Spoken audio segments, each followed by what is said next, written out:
ஆணை பாதுகாப்பது முக்கியம். ஆனா பெண்ணை படயம் வைத்து ஆணை காப்பாத்துறது சரிப்பட்டு வராது. ஆனா கல்ச்சரலி நம்ம 2000 வருஷமா இதுதான் சார் பண்ணியிருக்கோம். நமக்கு தெரியவே இல்ல. பெண்ணை வந்து பலி கொடுக்கிறது முட்டாள்தனமான செயல். தெரியாத கலாச்சாரம் நாம. பிரிட்டிஷ்காரன் அதுவும் பிரிட்டிஷ் கவர்ன்மெண்ட் கூட இல்ல. ஈஸ்ட் இந்தியா கம்பெனி இந்தியாவுக்கு முதல்ல வந்து ஈஸ்ட் இந்தியா கம்பெனி வந்து எல்லா நாட்டிலயும் கொள்ள அடிச்சவன். இந்தோனேஷியால கொள்ள அடிச்சாங்க, சவுத் ஆப்பிரிக்கால கொள்ள அடிச்சாங்க.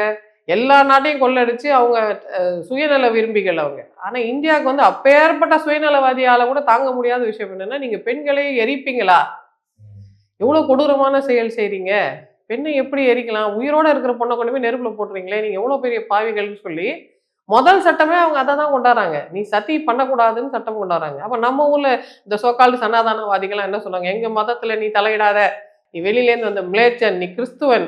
நீ நைஸா வந்து எங்க பெண்கள கிறிஸ்துவனா கன்வெர்ட் பண்ண ட்ரை பண்றியா? அப்படின்னு. அவன் வந்து என்னால தாங்க முடியல நீங்க பண்றது அட்ராசிட்டி பண்றீங்க. பெண்கள கொல்லுவீங்களான்னு கேட்கறாங்க. ஆனா இன்னைக்கு பெருமை தேடிக்கிறாங்கல்ல. ராஜாராம் மோகன் ராயே எங்க ஆள் தான், இந்து தான். அவர் தான் அத எதிர்த்து கேட்டாரு. ராஜாராம் மோகன் ராய் இஸ்லாமியர்களோட சேர்ந்து, பெர்ஷியன்களோட சேர்ந்து அண்ட் இந்த பிரிட்டிஷோட சேர்ந்து இந்த மாற்றத்தை கொண்டு வந்தார். தனி மனிதனா ராஜாராம் மோகன் ராய் இதை செய்யலையே. ராஜாராம் மோகன் ராயை தூண்டினது என்ன? அவங்க அண்ணியே நெருப்புல போட்டாங்க. அவருக்கு பர்சனல் ட்ராமா இருந்தது. அதனால பிரிட்டிஷ்காரனோட ஹெல்ப் கிடைச்சோன்னா அவர் உடனே சட்டத்துக்கு ஏற்றதுக்கு முயற்சி செய்றாரு. இந்த மாதிரி அல்பத்தனங்கள் வந்து எப்பவுமே எங்க எனக்கு ஏதாவது கிரெடிட் கிடைக்காதான்னு அவங்க தேடுவாங்க. பட் ஆக்சுவலி கிரெடிட் யாருக்கு போய் சேரணும்னா, இந்த பிரிட்டிஷ்காரன் வந்தால நம்மள கொள்ளடிக்கிறதுக்காக வந்தவன் கூட அவ்வளோ கரிசனம் இருந்தது பெண்கள் மேல. இந்திய ஆண்களுக்கு ஏன் கரிசனம் இல்ல? ஏன்னா இவங்களுக்கு தெரியவே இல்ல நம்ம பண்றது தப்புன்னே தெரியாம அந்த அந்த குட்டையிலேயே ஊறுனதுனால இது தேவையில்லாத மட்டனே அவங்களுக்கு தெரியல. அப்படிதான் இவரும் இருக்கிறாரு. பெண்களை இழிவுபடுத்துறது, பெண்களை கேவலப்படுத்துறது, பெண் மேலே பழி சுமத்துறது, அவள் மோசமானவள், அவள் தான் இப்படி செய்தாள்னு சொல்லிக்கிறது. இதெல்லாம் ஆண்மையோட பெருக்குன்னு வேற நினைச்சுக்கிறது.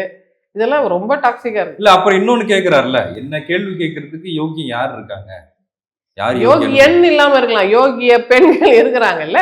இது என்னது? யாரும் யோகியன் இல்லையா? நீங்க யோகியன் இல்லையா? நீங்க கேள்வி கேட்க மாட்டீங்களா?